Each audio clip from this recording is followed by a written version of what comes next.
Let's go. Good morning, ladies and gentlemen. Welcome back to our weekly Shiur. We did not learn last week, Erev Shavuos, but we're back learning again at our weekly Thursday morning Shiur. And today's Shiur has a very special sponsor. For those of you who don't know, we have a Kohen Gadol in Los Angeles, in California. We have Mr. Zoli Langer, who's a very close and dear friend of ours, and has been a very integral part of the community for many years.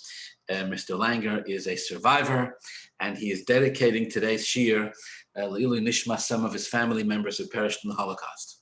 So first of all, L'Ilui Nishmas, his mother, Chaya Bas Yisrael Mordechai, whose Yortzeit is on Monday, the Neshama should have an Aliyah.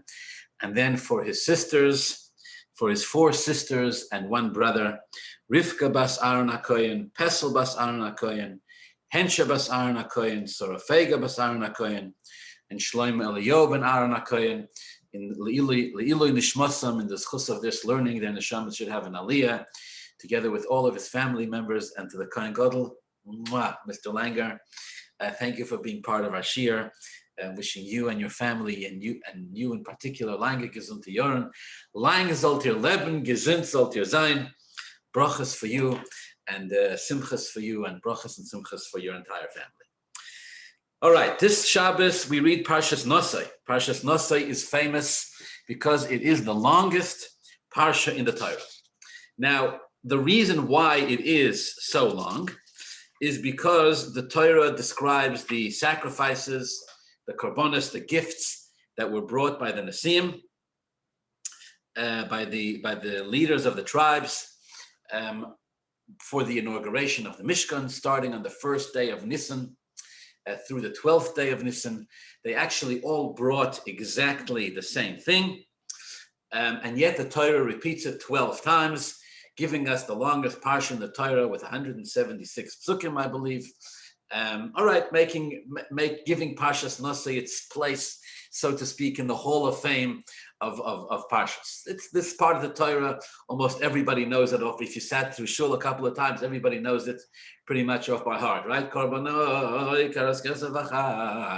because the Torah literally repeats the same thing for the first tribe, second tribe, 3, 4, 5, 6, 7, 8, 9, 10, 11, 12, the same verses, giving us a very long parsha.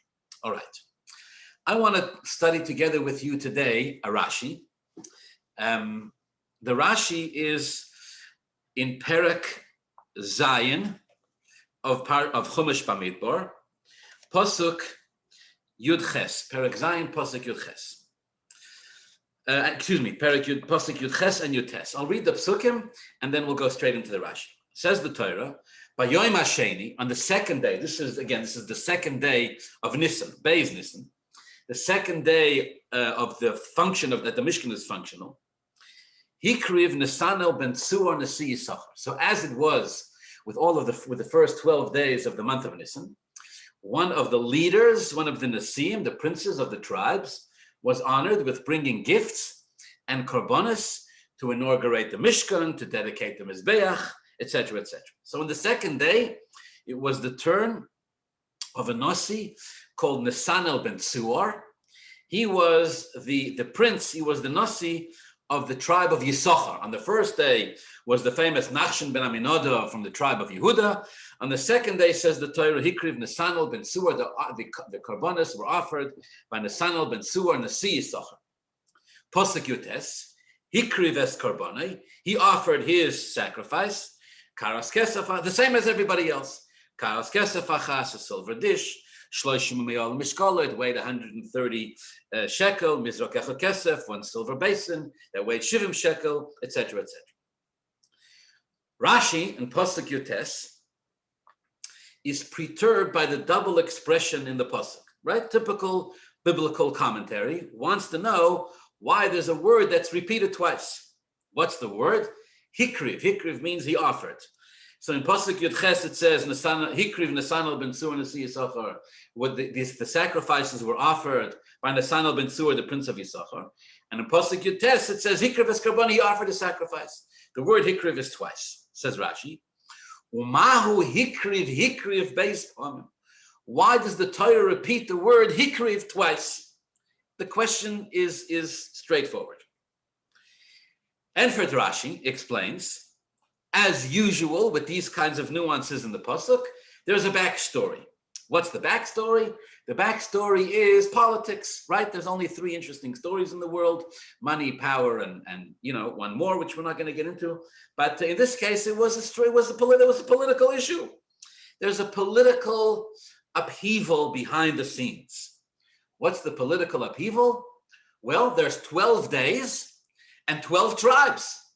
So the question is, who goes first? And who goes second? And who goes third? So, Mahu hikriv Bais. I mean, why does the Torah say hikriv twice? Shebishvil Bais dvorim zocher lahakriv sheni lashvotim.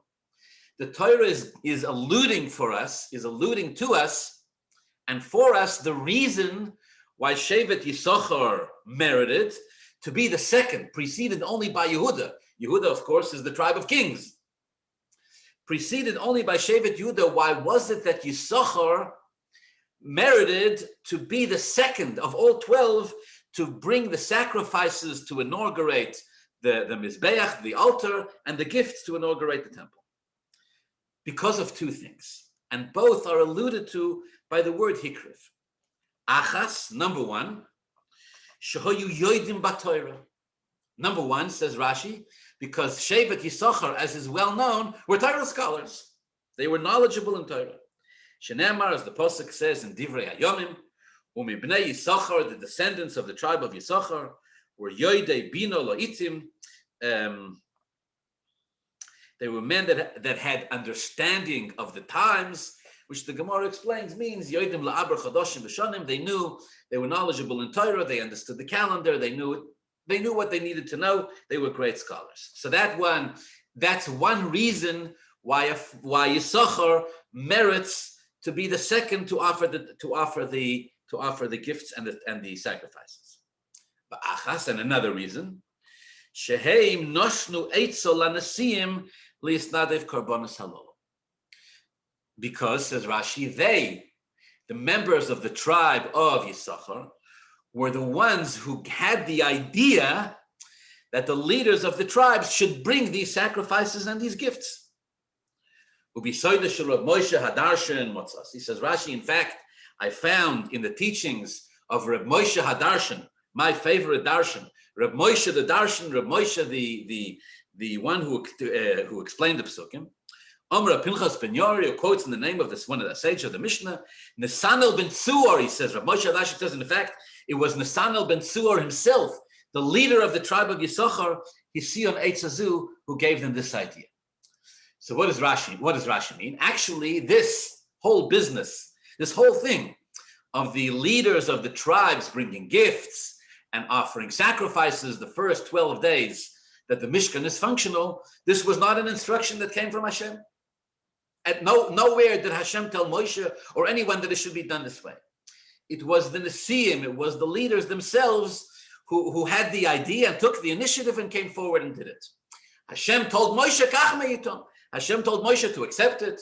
Hashem told Moshe that it should be Nasi Echad Layoim, that it should be one Nasi per day, right? Not more than one per day, which created this instruction of Hashem, Nasi Echad Layoim, created this political upheaval where everybody, where it became a question of who goes first and who goes second, etc. Otherwise, they could have all brought it on one day, or even at the same time. Hashem said, no, Nasi Echad Layoim, one Nasi per day. Hashem told Moshe to accept it, and Hashem told Moshe how to accept it. But in terms of the idea itself, the idea came from the members of the tribe of Yissachar. In fact, according to Rabbi Moshe Hadarshan, it came from the Nasi of Shevet Yissachar. It came from the Sanel ben Tzuor himself. So because of these two Zechusim, because of these two reasons, Shevet Yissachar came second. Number one, they were Talmidei Chachomim. They were the scholars. They were the rabbis. They were the academics. They were the ones in possession of Torah knowledge. And number two, it was their idea in the first place that this entire thing even take place. They were the ones who approached the other Nesiim and said, let's do this. Let's every one of us offer Korbanos and gifts. And everybody accepted it, and Hashem accepted it, and Moshe, and told Moshe to accept it, etc. So because of this, the tribe of Yissachar came second. Okay.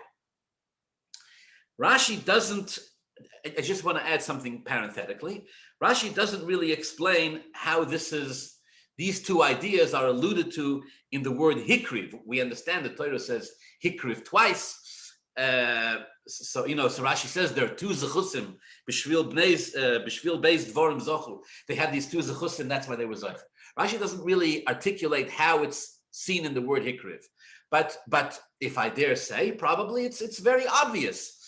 In the case of the first reason, Rashi says they were Talmidei Chachomim. They were Torah learners. They were scholars, and they learned Torah. I mean, what brings a person closer to Hashem other than Torah learning? So this itself made them close.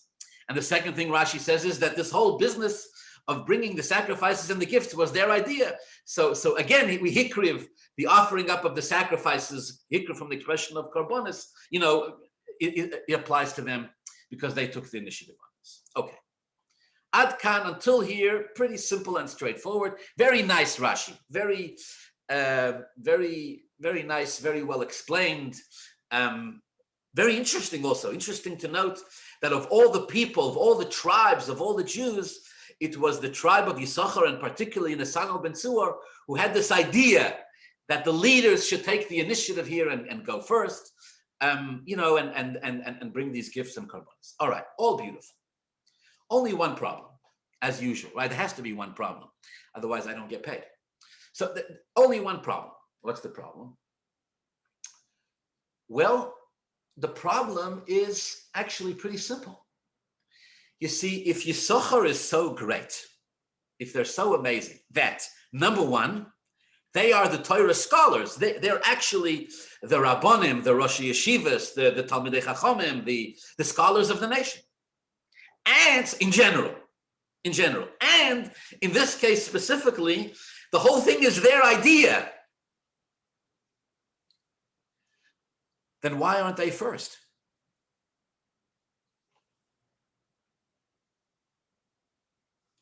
In this case, Yehuda was first. Nachshon ben Aminadav lamata Yehuda. All right, don't get me wrong. Shevet Yehuda is very great. All kings will come from Shevet Yehuda. David HaMelech, Shlomo HaMelech, Mashiach himself will come from Shevet Yehuda. Okay, beautiful. Nachshon ben Aminadav jumped into the sea. Also beautiful. But in this case, we're dealing here with a story where, with regard to these Korbanos, the Torah says Shevet Yissachar gets precedence because they were scholars, which Shevet Yehuda are not particularly known for being, and because the whole thing was their idea and their initiative. No. So in this case, Shevet Yissachar are the leaders. And yet they come second. First, Shevet Yehuda. What's Shevet Yehuda's zechus? That they should come first before Shevet Yissachar, before Nissan ben Tzuar, Nasi Yissachar, who told everybody, including Shevet Yehuda, that they should offer up these sacrifices and gifts. This is something the commentaries talk about. Why Yehuda first? So again, on a pshat level, it's not such a difficult question. Again, Shevet Yehuda is kings. What did they say? It's good to be king, right? The king always comes first. And again, Nachshon ben Aminadav jumped into the sea first, etc. But the challenge here is it is a little difficult to understand, because if we're honoring Yissachar for being Talmidei Chachomim, if we're honoring them for being the ones to initiate this entire project, why don't they come? Why isn't their zechus strong enough to make them come first? All right, I learned a beautiful, beautiful explanation on this, of course, from the teachings of Chassidus. And to get into it, I want to share with you a Gemara. It's one of those Gemaras. Well, here, let me set it up this way. All right, let me set it up this way. This Gemara is from Masechta Nedarim, Daf Pei Aleph. Let's build it like this. Of course, as Jews, we love to ask questions, right? As a rule, there are two questions in particular that we generally tend not to ask. Why? Why not? Because these questions are too painful. These are two cans of worms that we're very reluctant to open, because once you open them, in Yiddish we say, Zeir Shver Arois Sekrichen, which means it becomes these are emotionally and philosophically, definitely spiritually, very charged, very, very rigged issues. These are wired to atomic bombs. Once you pursue this course, you're very often unsatisfied with the answer, if any. And so as a rule, we're actually taught that these are two questions that you don't ask. What are they? Number one, and they're actually essentially one question, but the Gemara kind of divides it into two. What are these two questions? Number one, why do parents, lo yoleinu rachmana litzlan, have tzoros from their children? Why? What's the reason? And number two, why bechlal is there tzoros and pain in the world? If Hashem is so kind, and if Hashem is so merciful, and if Hashem is so wonderful, then why is the world filled with so much pain and suffering? Why do bad things happen to good people? Why do bad things happen to very good people? Why do bad things happen in general? Why is Jewish history such a long bloodbath, such a long blood trail of suffering and persecution and destruction? How could Hashem allow these kinds of things to happen? Okay. Again, questions we don't usually ask. When people ask these questions, the honest answer, the truthful answer is, I don't know. We don't know, right? One day we'll ask the Rabbi Shalom, and I dare say it's unfathomable to a human being how the Rabbi Shalom, what kind of an answer the Rabbi Shalom would give for these kinds of questions. I would even add even further, I don't even believe we're supposed to know the answers to these questions. But one fine day in Masechta Nedarim, Daf Pei Aleph Amud Aleph, the Gemara goes for the jugular. Right? It's like one of those days we would all love to be a fly on the wall in the Beis Medrash of the Gemara just to hear this conversation. And the Gemara goes right for it. And I'm going to explain it to you because it's just a couple of lines. And the Gemara just goes right for the heart of the matter. Quote, question number one. Mipnei ma ein metzuyin Talmidei Chachomim, lotzeis Talmidei Chachomim mibneihem. Again, the Gemara is written by Torah scholars, right? Remember that. Says the Gemara, say the Torah scholars sitting around one day in the Beis Medrash, studying Masechta Nedarim, learning all about the Torah and trying to understand the wisdom of Hashem, doing their best to perpetuate Yiddishkeit and Jewish tradition for their children and for their students and for the Jewish future for all eternity. And one rabbi turns to the other in a moment of tremendous vulnerability and says, can I ask you a question? Why is it that Torah scholars have no nachas from their children? Why is it that Talmidei Chachomim so often don't merit that their sons should also be Talmidei Chachomim? Right? The equivalent of what we call today OTD. OTD means off the derech. Why are we watching so many of our children from the best of families, from the creme de la creme of the Jewish religious society? Why are they turning their backs on their ancestry, on their fathers, on their mothers, afin Pripachik, afin Gemara, afin Mishnah, afin Chumash, and running away into the streets? Says one rabbi to the other with a tear in his eye and with a crack in his heart, can you tell me why? Mipnei ma ein Talmidei Chachomim ein metzuyin Talmidei Chachomim lotzes mibneihem Talmidei Chachomim. And why is it so common?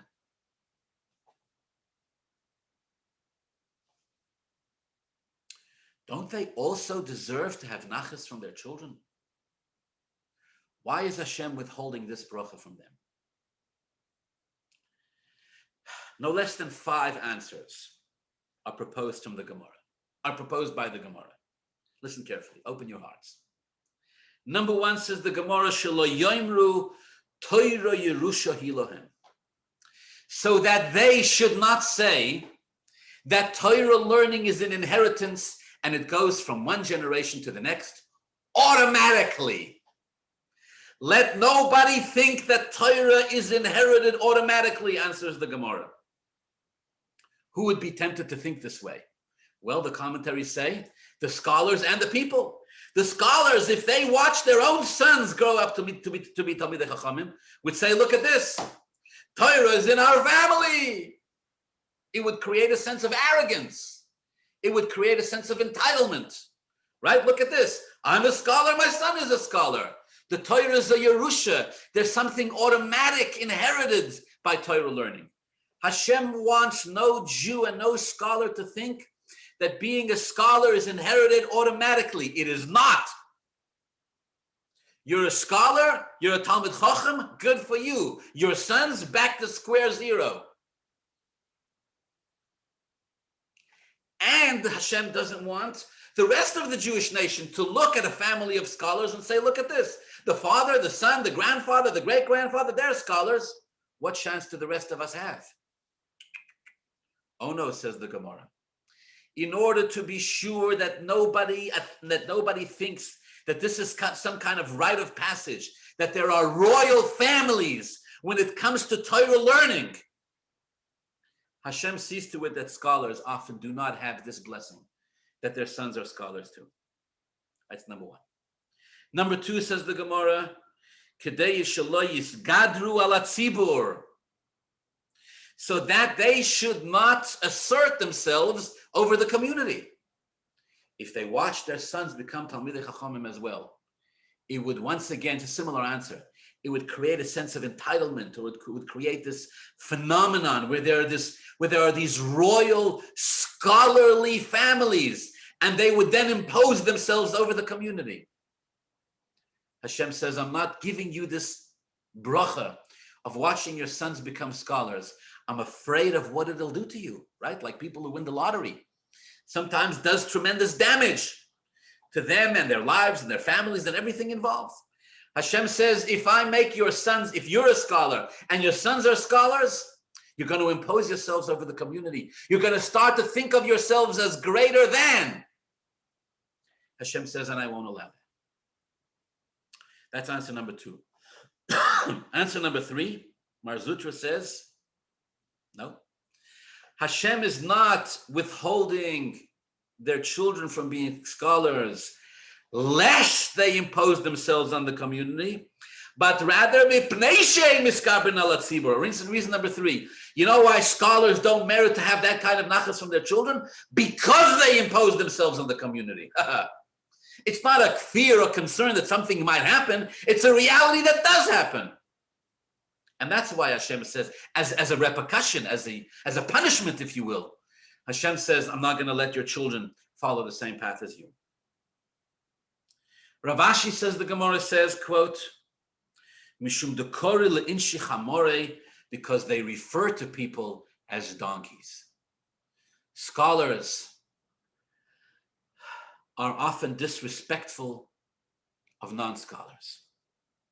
Torah learning individuals, those who are tremendously accomplished in Torah learning specifically, often have a hard time seeing the virtue in amaratzim, in those who are ignorant, in balabatim, in those who don't have the merit to sit and study Torah the way they do, who haven't penetrated the understanding of it the way they have, and so they often refer to them either in public or in private, disrespectfully. They're condescending. And so perhaps Hashem does them a favor and doesn't allow their children to take the same path. 4 answers. Number one, so no one will think Torah is an inheritance, not the scholars and not the people. Number 2, so that they will not impose themselves on the community, make themselves a burden on the community. Number 3, because they make themselves a burden on the community. And number 4, because they speak ill, disrespectfully, in the words of the Gemara, because they refer to their fellow non-scholarly Jews as donkeys. So Hashem says, your sons won't be Talmidei Chachomim. Perhaps doing them a favor. Perhaps teaching them that it's more important to treat another Jew with respect than to learn another Blat Gemara. But then, in typical Talmudic style, the Gemara takes a conversation an emotionally rigged conversation and ups the ante, goes even further. The Gemara says there's one more reason. But in order to understand the reason for this, says the Gemara, we have to introduce another question. My Dechsiv, says the Gemara, what's the meaning of the Possuk? Mio ish hachacham b'yoven azois almo ovdo ha'oretz. Says the Gemara, you want to know why scholars don't have nachas from their, you want to know why Talmidei Chachomim, Rabbonim, and Rosh Yeshivas often don't have nachas from their, you want to know why it's not common for them to have the nachas they seek from their children? You want to know the answer to that? We got to ask another bigger question. Why does a Jew answer a question with a question? Why not? We got to ask a bigger, more intense question. Ask yourself, says the Gemara, Almo of the Haaretz. Why bechlal does Hashem bring pain to this world? Torture, suffering. Why was the Bais hamikdash destroyed? Why were the Jews sent into Golus, Rahman al-Islam, 2,000 years? Why was Eretz Yisroel destroyed for so many hundreds of years? Why is it that b'chol doir v'doir oimdim aleinu l'chaloseinu? Why so many enemies? Why so much anti-Semitism? Why for so many centuries could a Jew not earn a living or own a piece of land or walk around in the streets as a proud Jew without fearing for his life? Why couldn't Jews for so many centuries teach their children what it means to be a Jew? For so many Jews, right? What is it? Their first exposure to being a Jew was anti-Semitism. Why? A question we don't usually ask. Says the Gemara, Nedarim Pei Aleph Dover Zeh Nisha Chachomim V'Lanavim. This question was posed to the greatest of scholars and to the greatest of prophets. Nobody knew the answer. Nobody dared claim they know the answer. V'loi pershuhu, they couldn't explain it. Ad shepirshay HaKadosh Baruch Hu ba'atzmai, until Hashem himself provided the answer. Vayomer Hashem, and Hashem said, quote, Al ozvom es teirasi, loishamu b'koili v'loiholchu bo. Hashem says, they abandoned my Torah, they didn't listen to my voice, and they didn't follow in its ways. Okay. Amar Rav Yehuda Amar Rav, says the Gemara. What does that mean? Jews weren't studying Torah. Jews were always studying Torah. And here, typical Talmudic style, the Gemara says something cryptic. 4 words. She'ein mevorchin b'Torah tchila. They did not make a blessing over the Torah before they studied it. Close quote, and in typical Talmudic style, end of discussion. She'ein mevorchin b'Torah tchila. They did not recite a blessing over the Torah before studying it. This, says the Gemara, is the reason Hashem provided, the meaning of the words of Hashem. Al ozvam es teirasi, Hashem says, you forgot to make a blessing before you study Torah? That's the reason why the Bais hamikdash was destroyed, why the Jews were sent into Golus, thousands of years, Rahman al-Islam, of persecution and sorrows, because they didn't make a bracha on the Torah first. And while you're at it, says the Gemara, and you're trying to figure out why you don't have nachas from your children, as Talmidei Chachomim, it's the same reason. Shaloi baruchu b'Torah tchila, she'ein mevorchin b'Torah tchila, you didn't make a blessing over the Torah first. All right. All the Talmudic commentaries, without exception, jump out of their seats. What in heaven's name kind of answer is that? First of all, let's assume they did forget to make a bracha over the Torah first. For that, you destroy the Bais hamikdash. For that, you send the Jewish people into Golus. The punishment doesn't seem to fit the crime because they forgot to make a bracha. Question number 1. Question number 2, really? The entire community forgot to make a bracha before they study Torah? Which Jew doesn't wake up in the morning, especially a Torah learning Jew, especially Talmidei Chachomim? We're talking here about scholars. Ask forgets to make a bracha before they study. Ask every bar mitzvah boy who gets an aliyah at the Torah. What's the first thing he says? Baruch hu es Hashem amvoirach. Bless Hashem together with me. Baruch atah Hashem Elokeinu melech ha'olam asher b'chabanu mikol ha'amim. Hashem has chosen us from all the nations. V'nosan lanu es Torasei. And Hashem has given us His Torah. Baruch atah Hashem noisan ha'Torah. Hashem gave us the Torah. Thank you, Hashem. Every bar mitzvah boy makes this before he gets an aliyah.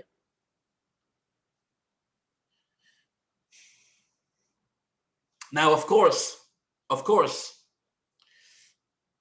what the Gemara is saying is that in the words of the brachas that we make in the morning, called Birchas HaTorah, we daven to Hashem that our children should study Torah as well, that our children should go in our path.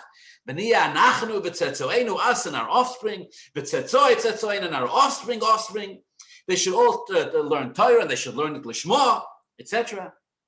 Okay? Is it fathomable that the entire Jewish nation stopped making this blessing? And even if they did, and all the scholars stopped making this blessing, and even if they did, for this, you sentence them to golus and to destruction, and in the case of the Gemara, that their children are not scholars. And even if yes, so why can't the scholars get the message? Start making the bracha, and you all have nachas from your children and live till 120 in health, wealth, and peace and harmony. Such a strange, enigmatic, puzzling statement. She'ein mevorchen b'Torah tchila. Mind-boggling. All right. Almost all the commentaries give the same answer. I'm quoting here the Maharal. The Maharal says it, I would say, I'm going to quote basically his words because he says it the sharpest. The Maharal, the Bach, the Rabbi Yisrael Salanter,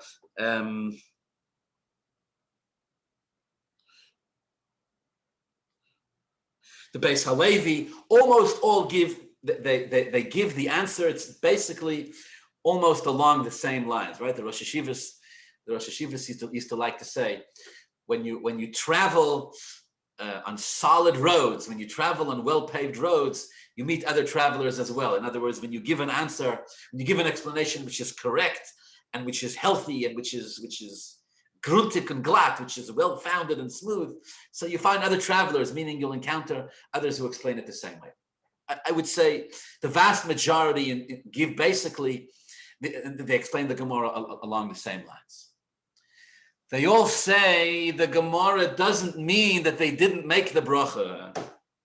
We're talking about from Eden. From Eden make brachas before everything. They make brachas before they go to sleep. They make brachas before they eat. They make brachas for getting dressed. They make brachas for walking and talking and davening and learning, and before they count Sfiras Omer and before they do a mitzvah, and when they finish doing a mitzvah. They make brachas for everything. Baruch Hashem. Of course, they said the brachas before they studied Torah. So what was the problem? Why does the Gemara say they didn't make the brachas? No, say the commentators. Doesn't mean that they didn't make the brachas. It means they didn't fully absorb the message of the brachas. Okay. What's the message of the bracha? Thank you, Hashem, for giving us the Torah. Beautiful. What's so difficult to absorb about that? Says the Maharal, quote, the scholars were learning Torah. They fell in love with the Torah. They studied it day and night, 18, 19, some of them plus hours a day. It was their life, their whole existence was to study Torah. You know what happened, says the Maharal? Their love of Torah became so powerful that it eclipsed the love of Hashem, who gave them the Torah. Or in the words of the Bach, Harbe lomdu Torah v'shochachu al noisein ha-Torah. They got so raptured with the study of Torah itself. The study of Torah is endless. It's deep, it's rich, it's powerful, it's incredible. They forgot about the Rabbanu Shalom who gave them. What does it mean? They forgot. They forgot that Hashem gave them the Torah. Of course, they knew Hashem gave them the Torah, but their obsession, their focus, the emphasis, the anchor became the Torah itself, eclipsing their awareness of the Rabbanu Shalom who gave them the Torah. The Maharal says,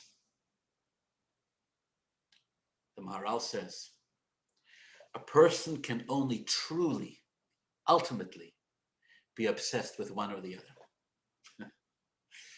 Very harsh words of the Maharal. Sometimes Maharal notes sadly, Torah scholars become so in love with the Torah that it eclipses their love of the giver of the Torah. For one cannot have two loves. I'm reading here from the footnotes in the Art Scroll Gemara. At the end of the day, says the Maharal, you got to choose. Which one is it? God or Torah? Now, this sounds borderline heretical because, of course, it's both. Of course, it's Hashem and the Torah.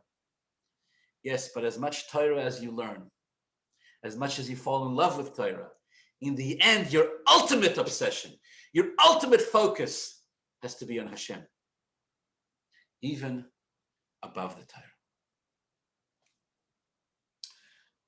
There's a moshel, there's an analogy given by this concept from the Baal Shem Tov. The Baal Shem Tov said a man once went to see the king. And as he comes into the palace, of course, the royal palace, the royal chamber of the king, he's so excited to see the king. But the palace has many, many chambers. The palace has so many rooms that you have to get through in order to get to the king. And all of these chambers are royal. All of these chambers possess wealth that only a king can have. And the Baal Shem Tov says there are an unlimited amount of chambers with gold and silver, physical gold and silver, spiritual gold and silver. Perhaps we can say there are chambers of music and art and all sorts of incredible chambers. Now there are two types of people. There's one type of person who has no appreciation at all for all of the other chambers. He doesn't have an ear for music. He doesn't have an eye for art. He's an unsophisticated person, undeveloped perhaps. Means nothing to him. You tell him you got to walk past 1,000 chambers in order to get to the king. He looks around. Where's the king? At the end of this long hallway, turn right. Go down another long hallway, turn left. Go down another long hallway. There's a fork in the road. Go here, go there. The unsophisticated, unlearned person isn't tempted to look into any of the chambers. He walks down a hallway, 2, 3, 4, 100, 1,000, goes to the king, says, Shalom Aleichem, king, I've been trying to get in touch with you. He's not tempted, doesn't get sidetracked by any of the other things that are along the way. Doesn't interest him. It doesn't pull at him. It's not an asoyan. It's not a challenge for him. He just walks right past them. But then after him walks a cultivated, sophisticated, developed, intelligent, wise person with depth. A person with experience, a person with wisdom, with an eye for art and an ear for music and a heart for wisdom, a developed person in so many levels. And you tell him the king has got to walk past 1,000 chambers. The chambers, yes, of course, he's been wanting to see the king his whole life. But the chambers are full of things that the wise man finds incredibly attractive. In order to get to the king, you have to walk past every one of those chambers. And if you walk into any of them, they're very captivating and they're very charismatic. And only God, and they can keep you busy for the rest of your life. And only God knows if you can ever get out of them and continue your route toward the king. The sophisticated person sometimes gets stuck in one of these chambers. The ignorant person, as a rule, does not. Right? The Baal Shem Tov said, Tfilo le'oni ki yatoif, v'lifnei Hashem yishpoich sichoi.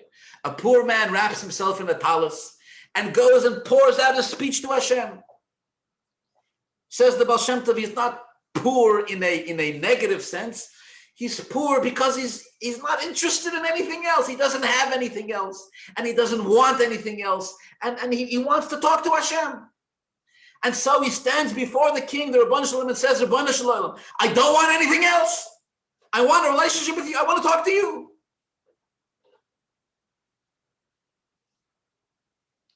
This is how virtually all the commentaries explain, again, in one way or another, they all explain the Gemara this way. She'ein mevorchim b'Torah tchila doesn't mean they didn't make the blessing. Of course they made the blessing. But what is the blessing? The blessing is Baruch Ato Hashem, noisein haTorah. Torah has a giver. Torah has a Rabbanu Shalom who's behind it. Torah is an instrument that Hashem has given us through which we're supposed to connect to Hashem. Let a scholar never, God forbid, forget the purpose of what this is really all about. It's not for us, again, to explain why bad things happen to the Jewish people. But the Gemara says, Hashem says, this is an area to explore. This is an area where I want to stress this because I think it's incredibly important. This is an area where the scholars in particular are vulnerable because of their incredibly passionate love for Torah learning. This is a Nisan that only they face. And the Gemara's conclusion is, if a scholar wants to know why he's not having nachas from his children, let him examine himself in this area in particular. Now, I hasten to add, what is the Gemara telling us? That we shouldn't learn that much Torah because it'll make us forget about Hashem? God forbid. God forbid. Obviously, that's not what the Gemara is saying. We should learn more Torah and always strive to learn more Torah. Never less, only more, of course. And if we study it properly, the studying of Torah will make us more aware of Hashem and more connected to Hashem and connected to Hashem on a deeper level. Always, if we do it right. But in order to do it right, we have to do it with the right mind frame. There needs to be a perspective. Right? As one famous Hasidic Rebbe said, every tractate of Talmud starts on Daf Bais. What does it say on Daf Aleph? We never get to read Daf Aleph. Every tractate of Talmud begins page 2. What does it say on page 1? What does it say on page 1? On page 1 it says, Shivisi Hashem lenegdi somid. On page 1 it says, the opening law of Shulchan Aruch, I place Hashem before me always. So why is that not written? Because that's not part of learning. That's before learning. That's the purpose of the learning. That's the backdrop. That's the obvious platform within which a Jew learns Torah. Because that comes first, obviously. And yet it's so obvious that it sometimes gets lost. And this, says the Gemara, is Shein Mevorchim B'Torah Tchila. This is the message to scholars, Dafke Talmidei Chachomim, who find themselves so wrapped up with Torah learning. Don't get so wrapped up with the Torah learning that you, God forbid, get sidetracked. Don't end up in one of the chambers.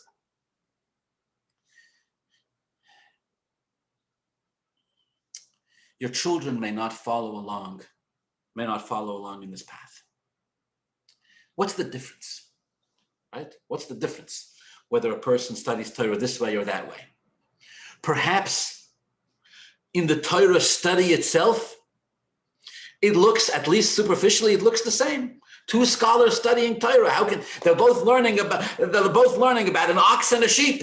How can you tell by looking at them? Perhaps on a superficial level, you can't. They're both wrapped up in the academics of it. And yet for one person, the Torah learning will make him more spiritual and more humble and more connected to Hashem. And the other person, it won't. How are you going to tell?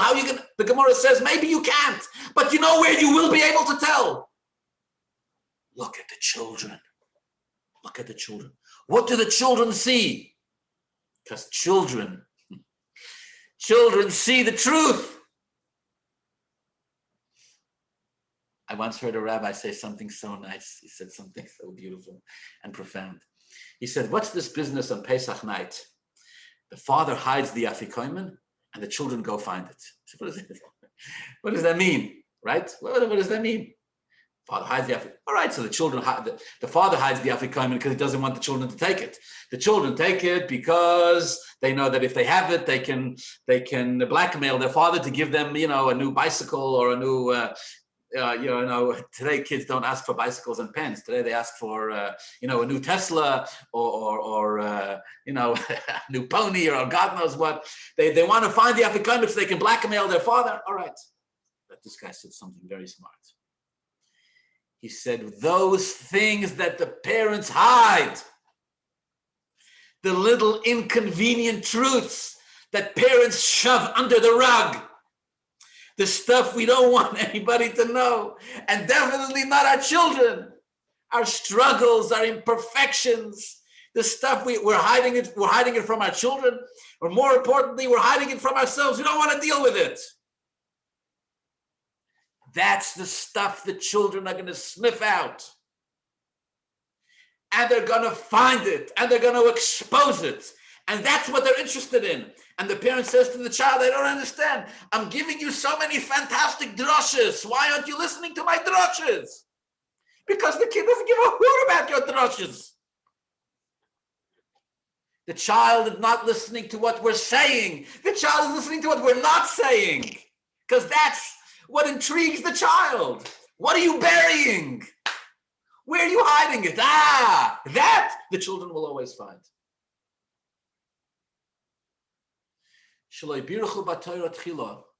If the father is too busy with the academics, with the academic pursuit of the Torah itself, and has lost in that sense an awareness of Hashem,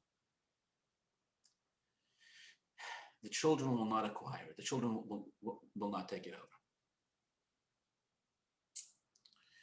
It's up to every one of us to remind ourselves of this every single day.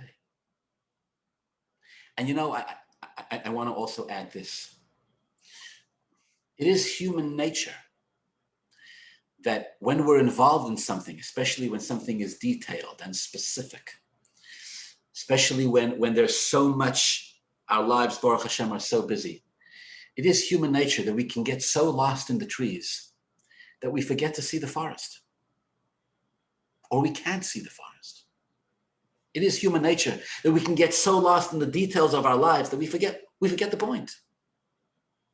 We forget what we ourselves consider the point, right? Like the guy who works so hard to provide for his family that he forgets to spend time with his family. It's like, well, what is this all for? What is this all for?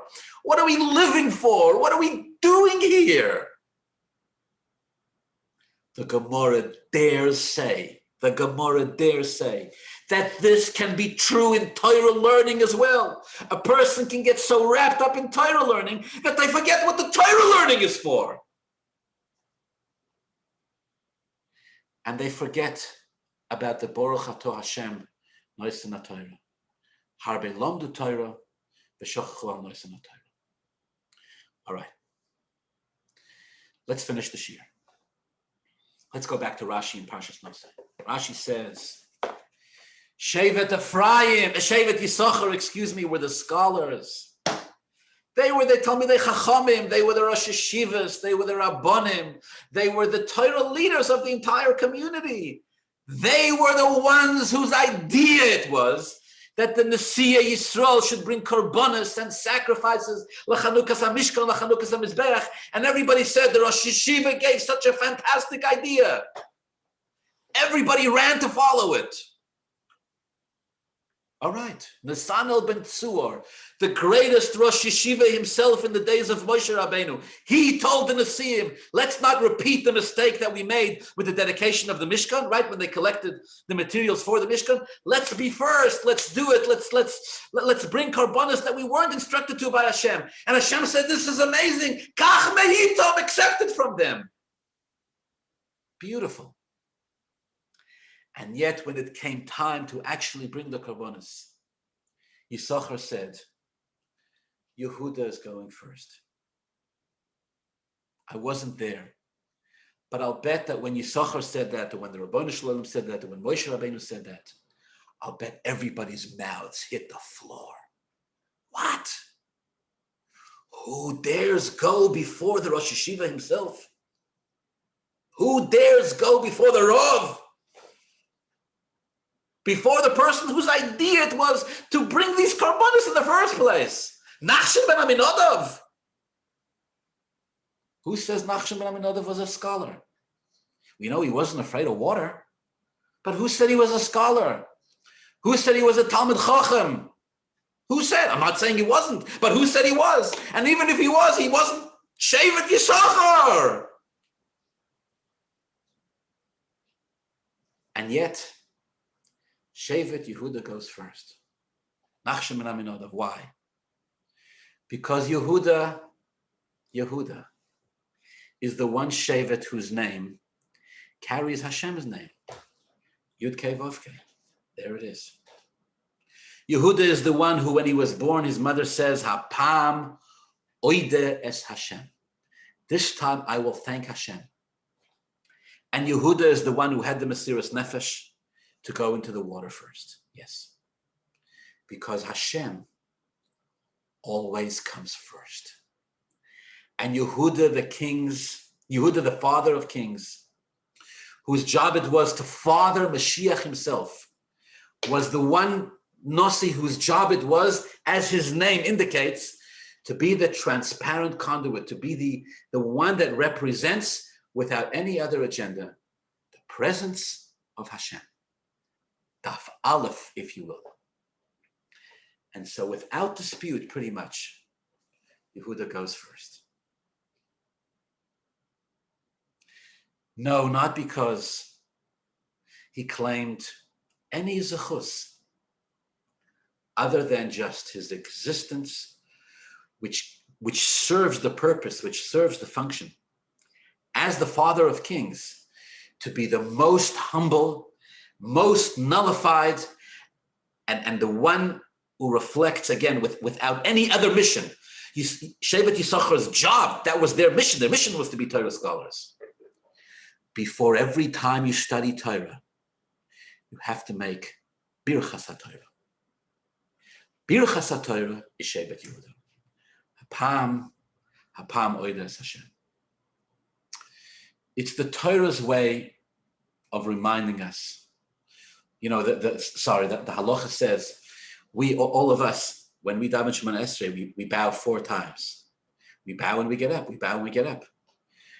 Talmud tells us when a king bows, once he bows his head, he never lifts it back up. He would remain and pray the rest of Shemona Esrei in this bowed position. The king's job is to be the most selfless, the most, if you will, one without an agenda, just in this sense, to represent the existence of Hashem. It's the Torah's way of reminding us one more time not to lose focus. The day Hashem gave the Torah to the Jews on Shavuos, and from then on, ultimately, what Hashem gave us was himself. Hashem put his own essence, his own existence in the Torah. Yes, Hashem says, this is the way to connect to me, through studying the Torah. Absolutely. Nothing else. Studying Torah is a mitzvah in its own right.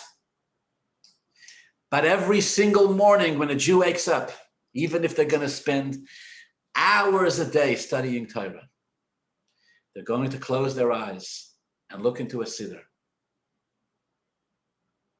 and say, Asher b'chabon Mikol Amim, the Rabbi Shalom shows us from all the other nations. V'nosan lanos Torah, and gave us his Torah. Baruch Ato Hashem Noisein, Hashem is giving us now the Torah. as we study it, we see ourselves as students, if you will, in the Rabbi Shalom's classroom, learning as eager, hungry students do the secrets that Hashem is teaching us. This way, the Torah that we study, please God, will stand us in good stead for us and our children. May Hashem bless us with Yiddish and Nachas from our children and from our grandchildren. May Hashem bless us, please God, speedily with the rebuilding of the Bais hamikdash. We will go back to Eretz Yisroel and back to Yerushalayim, and we'll have Moshe Rabbeinu and Aaron HaKohen and all the sages of the Mishnah and the Gemara will all come back, and we'll all study Torah together, all of us. And as we do, the Possuk says in the end, Hashem says in the end, the purpose of the Torah, studying Torah, is to know me, Hashem. May the world be filled with the knowledge of Hashem as water covers the sea. As we study the Torah, it's got to make us more humble and more connected. Never, God forbid, the opposite. Have a wonderful Shabbos.